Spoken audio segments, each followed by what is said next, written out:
ప్రభు యొక్క ఘనమైన నామాన్ని బట్టి ప్రతి ఒక్కరికి వందనాలు చెల్లిస్తున్నాను. ఉదయకాలాన్ని ఆయన సన్నిధిని సమీపించేటువంటి వారందరూ, ఆయన యొక్క వాక్యం కొరకు కనిపెట్టుకున్న వారందరికీ కూడా ఆయన మాట్లాడేటువంటి ప్రతి మాట వారిని తీర్చిదిద్దేదిగా, వారిని బలపరిచేదిగా, వారి ఉద్దేశంలోని మార్చుకొని దేవుడి సన్నిధిలో సాగిలపడేదిగా అది నడిపిస్తూ ఉంటుంది. కనుక ఆయన ఉద్దేశాలు గొప్పవి. ఆయన ఆలోచనలు ప్రజల మధ్యలోనికి వచ్చినప్పుడు, ఆయన ఆలోచనలన్నీ విప్పబడుతూ ఉన్నప్పుడు, ఆయన ఆలోచనలో నుంచి మనం స్థిరపరచబడాలి. గొప్ప సన్నిధి మనల్ని ఆవరిస్తూ ఉన్నప్పుడు ఆ సన్నిధిని బట్టి మనం ఎంతగానో సంతోషించాలి. యెషయా గ్రంథము 2వ అధ్యాయము 9వ వచనం నుంచి కొన్ని వచనాలు చూసినప్పుడు, అల్పులు అణగద్రొక్కబడుదురు, గనులు తగ్గింపబడుదురు, కాబట్టి వారిని క్షమింపకము. యెహోవా భీకర సన్నిధి నుండి, ఆయన ప్రభావ మహాత్యం నుండి బండ బీటలలోనికి దూరము, మంటిలో దాగి ఉండము. నరుల అహంకార దృష్టి తగ్గించబడును, మనుషుల గర్వం అణగద్రొక్కబడును. ఆ దినమున యెహోవా మాత్రమే ఘనత వహించును. అహంకారాతిశయం గల ప్రతి దానికి, ఔన్నత్యం గల ప్రతి దానికి విమర్శించే దినమొకటి సైన్యములకు అధిపతిగా యెహోవా నియమించున్నాడు, అవి అణగద్రొక్కబడును. ఈరోజు ఈ యొక్క లేఖనాలు ధ్యానిస్తూ ఉన్నప్పుడు మనుషుల హృదయంలో తమ సొంత ఆలోచనలు బట్టి, ఉద్దేశములు బట్టి, తమ స్థితిలో తాము పరిగెడుతూ ఉన్నటువంటి పరుగును బట్టి ఆయన ఒక దినాన్ని ఆయన సిద్ధపరిచి ఉన్నాడు. దానికి ఆయన తీర్పు తీర్చడానికి ఆయన సిద్ధంగా ఉన్నాడు. మనం అనుకుంటూ ఉంటాము, మనం ఎలా నడుస్తున్నామో, మనం ఎలా పరిగెడుతున్నామో, మనం ఏం చేస్తున్నామో అది దేవునికి తెలుసు. దేవుడు ఖచ్చితంగా అటువంటి పరిస్థితులన్నీ చూసి దానికి తగినట్లుగా ఒక దినాన్ని సిద్ధపరిచి దాన్ని పిండడానికి ఆయన శక్తిమంతుడే ఉన్నాడు.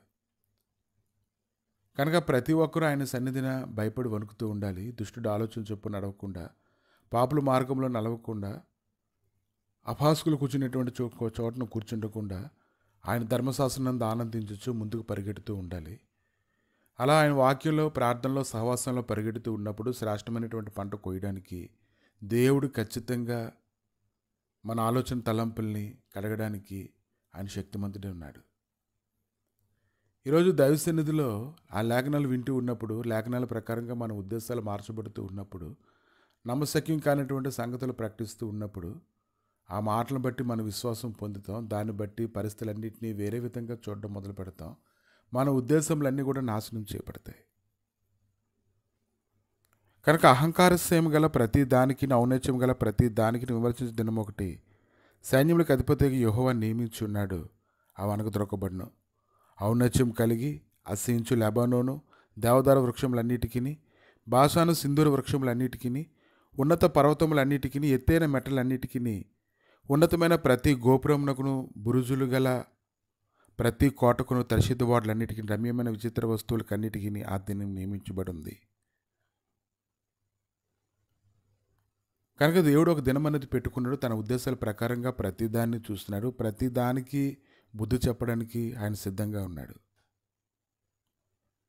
ఆ దినమున యెహోవా మాత్రమే ఘనత వహించును, విగ్రహములు బొత్తుగా నశించిపోవును. యెహోవా భూమిని గజగజ వణికింప లేచినప్పుడు, ఆయన భీకర సన్నిధి నుండి, ఆయన ప్రభావ మహత్యము నుండి మనుషులు కొండ గుహల్లో దూరుదురు, నేల బొరియల్లో దూరుదురు. ఆ దినమున యెహోవా భూమిని గజగజ వణికింప లేచినప్పుడు, ఆయన భీకర సన్నిధి నుండి, ఆయన ప్రభావ మహత్యం నుండి కొండల గృహల్లోనూ బండ బీటలలోనూ దూరవలన ఆశతో నరులు తాము పూజించుటకై చేయించుకున్న వెండి విగ్రహములను, సువర్ణ విగ్రహములను ఎలుకలకు, గబ్బిలములకు పారవేయుదురు. ఈ యొక్క సంగతులు జ్ఞాపకం చేసుకుంటూ ఉన్నప్పుడు మనుషుడు తన ఉద్దేశంలోనేటువంటి విగ్రహాలని ఏర్పాటు చేసుకొని దాన్ని పూజిస్తూ, దాన్ని ఆరాధిస్తూ, దాన్ని స్తుతిస్తూ ఉన్నప్పుడు, దేవుడు లేచినప్పుడు, ఆయన ఉద్దేశంలో బయలుపరిచినప్పుడు మనుషులందరూ తమ ఉద్దేశంలో అప్పుడు తప్పని తెలుసుకుంటారు. ఆ ఉద్దేశంను బట్టి వారు ఖచ్చితంగా పరిగెత్తడం ప్రారంభిస్తూ ఉంటారు. తన నాసికారంధ్రములలో ప్రాణం కలిగిన నరుని లక్ష్య పెట్టకము, వారిని ఏ విషయాలు ఎన్నిక చేయవచ్చును. కనుక తన నాసికారంధ్రములలో ప్రాణం కలిగిన నరుని లక్ష్య పెట్టవలసిన అవసరం లేదు. వారిని ఏ విషయాలు ఎన్నిక చేయవచ్చు. కానీ దేవుడు లేచినటువంటి దినాన్న ఖచ్చితంగా వారు పరిగెత్తవలసి వస్తుంది. ఏ దినమైతే మనకి ప్రభు మాట్లాడుతున్నారు. కీర్తన గ్రంథము 118:24 వచనం, ఇది యెహోవా ఏర్పాటు చేసిన దినము, దీని యందు మనం ఉత్సహించి సంతోషించదము. కనుక దేవుడు ఏర్పాటు చేసిన దినంలో మనం ఉత్సహించాలి, సంతోషించాలి. ఆయన సన్నిధిలో మనం కనపడాలి.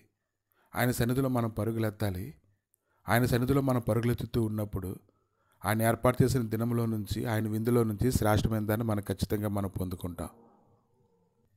ఇంత మంచి దినాన్ని దేవుడు నీకు ఏర్పాటు చేస్తున్నాడు. ఆయన సన్నిధిలో నిన్ను పిలుచున్నాడు కాబట్టి ఆయన విందులో నువ్వు పాల్గొవాలి. ఆయన అనుగ్రహించిన దాని అంతటి నువ్వు పొందుకోగలగాలి. ఎప్పుడైతే లేఖనాలు వింటూ ఉంటావో అప్పుడు ఖచ్చితంగా నువ్వు శ్రేష్టమైన దాన్ని నువ్వు పొందుకుంటావు. అటువంటి శ్రేష్టమైన దాన్ని దేవుడు నీకు నియమించున్నాడు. ప్రభువా, మీ దయగలిగిన హస్తాలకు అప్పగిస్తుండగా ప్రతి దానికి ఒక దినమును దేవను సిద్ధపరచుంటుండగా ఆ దినములో నేను ఉండినట్లుగా నీ కృప దయచేయండి తండ్రి. ఆరోగ్యం, బలము, శక్తి, ప్రభావం సమస్తము మీవై ఉన్నాయి. అవి పొందుకోవడానికి గాను నీ ఉద్దేశములను బట్టి నన్ను జీవించడానికి సహాయం దయచేయండి. నీ కృపలో ప్రభావ మీరు నడిపిస్తుండగా తండ్రి, నీ శ్రేష్టమైన సన్నిధిని తోడుగా ఉంచి మహిమగంత ప్రభావాలు పొందమని మీరే అధ్యక్షత వహించమని యేసు నామములో అడుగుచున్నాము తండ్రి.